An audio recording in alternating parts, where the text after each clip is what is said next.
El was known as the supreme god of the Canaanites in the mythology of the ancient Near East. He was the father of gods and men, and the creator deity.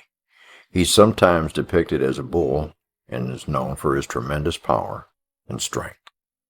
Asherah, consort and beloved of El. Asherah was known as God the Mother. Her sacred pillars or poles once stood right beside Yahweh's altar, embracing it.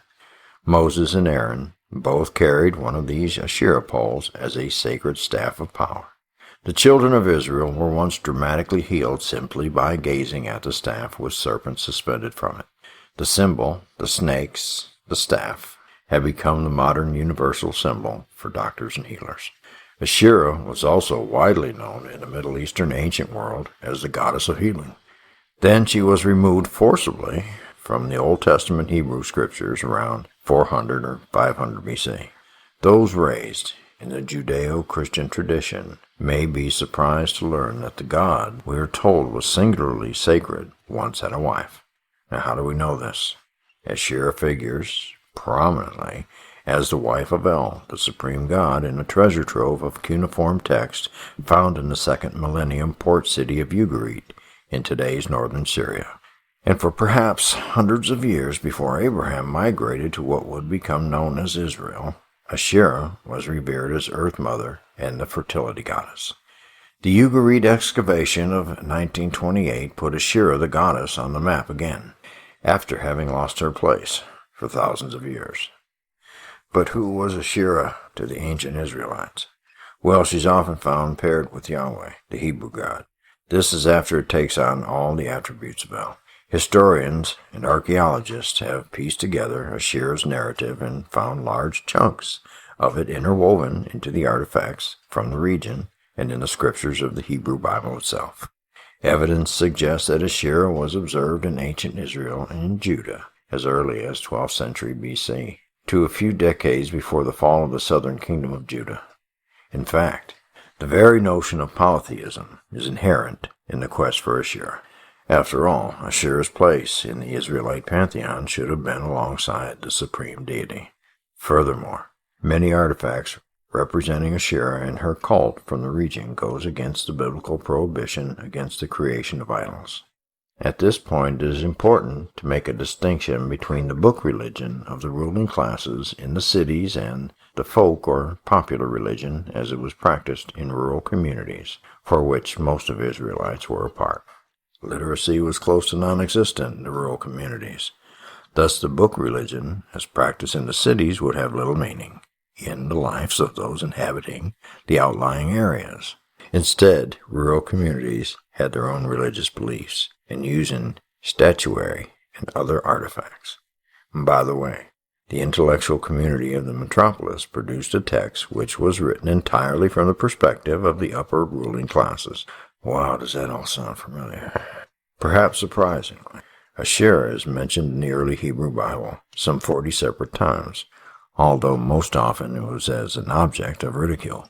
And by and large, the biblical writers were unhappy that Asherah shared the same platform with their male deity, Yahweh, and repeatedly tried to dissuade their pairing.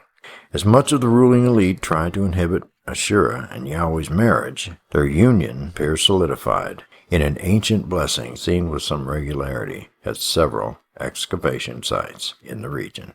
The inscription reads, "I have blessed you by Yahweh and his Asherah." In fact, the phrase Yahweh and his Asherah was so quotable that it appears in the Hebrew Bible itself. The cryptic blessing is an early rendition of Deuteronomy 33, 2 and 3. When Asherah's influence had not yet been fully taken over, the full hymn reads, "Yahweh came from Sinai and shone forth, and at his right hand his own Asherah." However, the book religion solidified Asherah became increasingly marginalized in the scriptures, to the point of being reduced to her cult object. This stylized tree or wooden pole, which became known as Asherah or Asherim, trees were revered as symbols of life and nourishment in arid regions, and so became associated with Asherah and her cult. And many scholars believe that Asherah's tree functioned in the Garden of Eden parable. The ruling elite propagandized against goddess worship by integrating the story of the fall of mankind to the tree, which clearly associated with Asherah. Whereas Asherah's influence was restrained in the official religion, her presence loomed large in the rural communities, most often in the form of figurines which are prolific in the region. Even while idolatry is reviled in the Hebrew Bible, ample archaeological evidence suggests that those living outside the metropolis idealized statuary and cult objects as a part of their religion, leading one scholar to say, folk religion can be defined as everything that those who wrote the Bible condemned. Ain't that the truth? Asherah is represented many times in various forms, scattered throughout the region. But the most abundant of these are her pillar figurines, which were popular from the 10th through the 7th centuries BC. The term, images of Asherah, is often used in the Hebrew Bible, and it is thought that these pillar figurines are what the writers of the Bible had in mind. Because the breasts are exaggerated with the hands supporting them, they are thought to symbolize the nurturing aspect of the mother goddess. Predominantly, the pillar figurines were found in private homes, suggesting their domesticity. In a world beset by hardship and drought, likely the normal weather was what attracted the rural Israelites and Judeans to the goddess Asherah, whom they associated with abundance. While there are many artifacts identified as Asherah in the region, there are still pieces missing from the puzzle. Was Asherah Yahweh's wife, as many scholars now contend? Was her worship continued to folk religion only? Or was her influence felt in the book religion of the Hebrew Bible as well?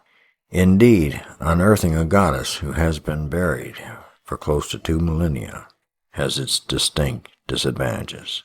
Yet increasingly, Asherah's influence in the region is becoming recognized by archaeologists and historians alike, with the expectation of further scrutiny and scholarship to come. Thank you for watching this and all our videos. Please like, comment, and subscribe, and share this video with your friends. Stay curious, fellow travelers, and have a great day.